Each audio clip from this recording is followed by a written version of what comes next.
A few months ago, Cindy and I were eating lunch at a Touch of Italy, an Italian restaurant on Delaware Avenue in the city of Tonawanda. And two young boys came in and they were pulling all the change out of their pockets and setting it on the table. And they're pulling out pennies and nickels and dimes and quarters.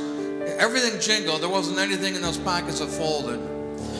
And they were pulling their money because they wanted to see if they had enough money to order an order of chicken wings. And it was obvious that their funds didn't add up to what they had hoped. They had fallen short. So I went over to the waitress and said,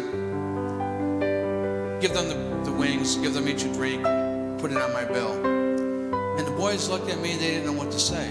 Apparently this is not something that happens to them frequently. So they went and sat down. Then they came over and thanked us when they realized they were getting something for free. Then they went back and sat down again to wait for their lunch. And we heard one of them, the smaller one, say to the bigger one, hey, maybe we should get dessert too. They put two and two together there and they came up with something other than four also. And they're in good company because it's easy for us to forget that in God's Word, He's still speaking to us and His two and twos always add up to four.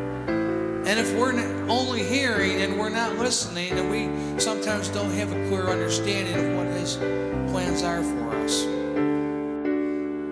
Most of all, I would pray that you would begin to see yourselves as God sees you, as someone who is called to do great things in His name, in His service, as someone who understands that you are His child and He will stop at nothing to bring you into a closer relationship with Him. You just need to hear His calling and listen.